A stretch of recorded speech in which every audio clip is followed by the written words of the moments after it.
पाकिस्तान की मारूफ एंकर ज़ैनब अब्बास के बाद अब पाकिस्तान के टॉप खिलाड़ी अब तक वर्ल्ड कप 2023 में सबसे ज़्यादा रन्स करने वाले मोहम्मद रिजवान के लिए भी भारत में रहना मुश्किल तर हो गया है।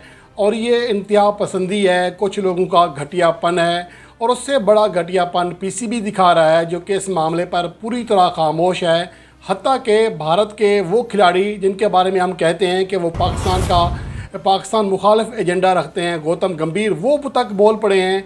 उन्होंने अच्छी खासी क्लास ली है भारत के उन लोगों की जिन्होंने मोहम्मद रिजवान के ऊपर हुटिंग की, लेकिन पाकिस्तान क्रिकेट बोर्ड खामोश है। ज़का अशरफ जो वहाँ पर तेल लेने गए थे, अब अभी तक उन्हें तेल तक नहीं मिला, शिकस्त खा गए, लेकिन उनको इतनी शर्म नहीं आ रही कि हमारे खिलाड़ियों के साथ वहाँ पर क्या बर्ताव हो रहा है। इसके बावजूद वहाँ पर वो खामोश बैठे हुए हैं, दावतें उड़ा रहे हैं, खाने खा रहे हैं। तो इतनी बेशर्मी तो हमने कभी किसी के अंदर नहीं देखी थी। तो इसके ऊपर पहले बात कर लेते हैं। पहली बात तो ये है कि पाकिस्तान के मोहम्मद रिजवान गुज़श्ता मैच के तक, यानी कि आज तक जो मैचेस खेले गए हैं या 14 अक्टूबर तक जो मैचेस खेले गए, उनमें सबसे ज़्यादा रन्स करने वाले खिलाड़ी हैं।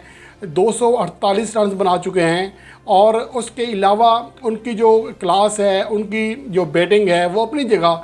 लेकिन जब आप किसी खिलाड़ी को हुटिंग करते हैं, और उसके हवाले से देखना चाहिए होता है कि सिर्फ बंदर कहा था। भारत के दौरे ऑस्ट्रेलिया में एंड्रयू सैमन ने हरभजन सिंह को सिर्फ बंदर कहा था। उसके ऊपर भारत ने इतना शोर किया हरभजन सिंह के कहने पर, या भारतीय बोर्ड ने यहाँ तक कहा कि हम अपनी टीम वापस बुला लेंगे, और माफ़ी मांगना पड़ी एंड्रयू सैमन को।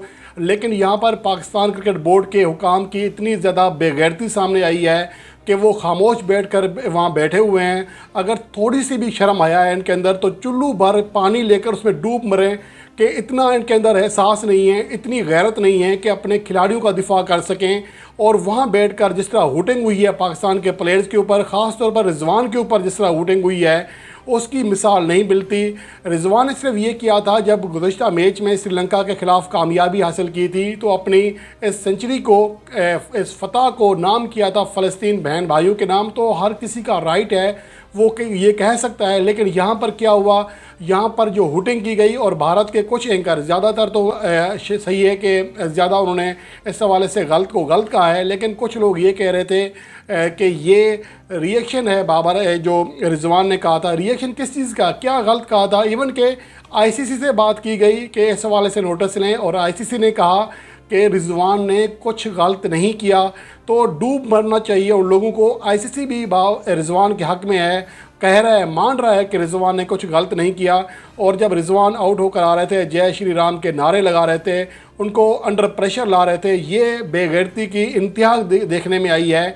ठीक है, कुछ लोग भारत में भी ऐसे होंगे जो घटिया जहन के होंगे, हम तमाम भारतीयों को नहीं कह रहे, लेकिन जिन लोगों ने ये हुटिंग की, जिन लोगों ने ऐसा माहौल बनाया, उन्होंने तो अपना घटियापन दिखाया। उससे बड़ा घटियापन पाकिस्तान की मैनेजमेंट, पाकिस्तान क्रिकेट बोर्ड दिखा रहा है, जो कि इस मामले पर अभी तक खामोश है, इनको शर्म तक नहीं आ रही है।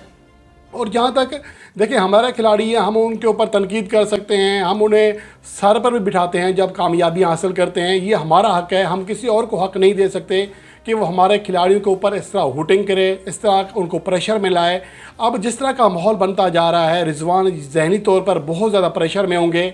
और ये चीज़ हमारे जो क्रिकेट बोर्ड के करता धरता हैं, जिनको सिर्फ ये पता है कि सीट पर बैठना है, किसको टीम में खिलाना है, कहाँ से कमीशन लेना है, इसके अलावा इनको कोई पता नहीं है। उनको इतनी शर्म तक नहीं आ रही है कि वहाँ भारत में बैठे कम से कम टीम को नहीं बुला सकते। बेगैरत इंसान खुद तो निकल आए वहाँ, ये तो कहे कि हम अपने एहतियात के तौर पर हम अपना दौरा भारत छोड़ रहे हैं, लेकिन ऐसा नहीं हुआ। इनके अंदर गैरत नहीं जागी है।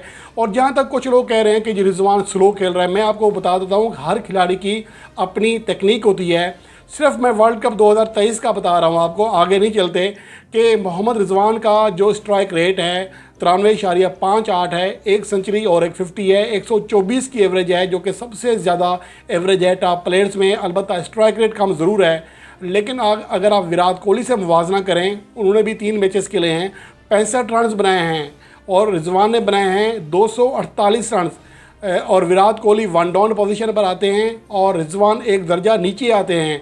और इसके अलावा विराट कोहली का जो स्ट्राइक रेट है 82 है, जो कि लगभग 12 रन फी 100 बॉल कम है रिजवान के मुकाबले में। लेकिन उन लोगों को भी शर्म नहीं आती है जो हक़ाइक़ के बजाय सिर्फ तनकीद बराए तनकीद करते हैं। जब टीम हारती है तो चीज़ें ऐसी होती हैं, आपने पॉइंट आउट करनी होती हैं, लेकिन कुछ चीज़ें ऐसी होती हैं जो कि आपको हक़ाइक़ भी बताना चाहिए। लेकिन हमारे यहाँ ऐसा बदकिस्मती से रिवाज नहीं है। और इसके अलावा बाबर आजम के ऊपर भी हुटिंग की गई। बाबर आजम जब बैटिंग कर रहे थे उनके ऊपर बहुत ज़्यादा फ़िक्रे कसे गए, शोर मचाया गया। और अगली वीडियो में मैं इसका जवाब भी दूंगा, वो आपने ज़रूर देखनी है कि भारतीयों के लिए ख़ास तौर पर जिन्होंने कहा है कि बाप बाप होता है, उनको बताऊंगा कि असल बाप कौन है और तमाम आपके सामने हक़ाइक़ बताऊंगा। और इसके अलावा अब पीसीबी को थोड़ी सी शर्म, थोड़ी सी गैरत का मुजाहरा करना चाहिए, आवाज़ उठानी चाहिए। पाकिस्तान टीम को वापस नहीं बुला सकते आईसीसी इवेंट की वजह से, तो कम से कम जो हमारी फ़ौज ज़फ़र मौज गई हुई है वहाँ पर, जो वहाँ पर डेरे डाल के बैठे हुए हैं, इन बेगैरतों को कम से कम वापस आ जाना चाहिए बतौर एहतियाज कि हमारे साथ, अब हमारे प्लेयर्स के साथ इस तरह का रवैया कैसे इख्तियार कर सकते हैं। ये आईसीसी को भी चाहिए कि इस हवाले से एक्शन ले। ज़ाहिर सी बात है, जब हमारे अंदर गैरत नहीं जागेगी तो हम आईसीसी से क्या शिकवा कर सकते हैं। एक तो ये था कि बाबर आजम के ऊपर शोर किया गया, रिजवान के ऊपर फ़िक्रे कसे गए, और अब जब रिजवान सुनने में आ रहा है, जो इतलात आ रही हैं, जब प्रैक्टिस करने जाएंगे वहाँ पर भी इनके ऊपर आवाज़ें कसी जाएंगी। और इसी चीज़ का डर है कि रिजवान अपनी फॉर्म ना खो बैठें, ज़हनी तौर पर वो प्रेशर में आ जाएंगे। और ये चीज़ें पीसीबी को फौरी तौर पर सोचना चाहिए और इस हवाले से अपना लाहे अमल इख्तियार करना चाहिए। यहाँ तक कि अगर टीम को भी वापस बुलाने की धमकी देनी पड़े या एक्शन लेना चाहिए तो उससे भी गुरेज़ नहीं करना चाहिए।